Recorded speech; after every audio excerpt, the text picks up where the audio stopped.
Mapagpalang umaga po sa ating lahat, sa lahat po na nakapanood ng video na to. Ito po ay yung ginagawa ko namin, ito po ay I-beam ng truck. So, ang problema po nito ay maluwag po siya, yung lalagyanan ng pin. Kaya nire-restore namin. Actually medyo mabigat to. At nilalagay namin sa machine. Pagkatapos namin ma-align, tsaka namin wiwildingin ang loob.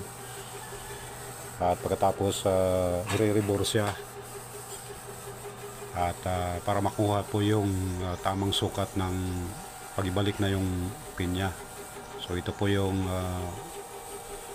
madalas po namin na ginagawa po dito sa shop. So, salamat po sa lahat na nakapanood. God bless po sa lahat.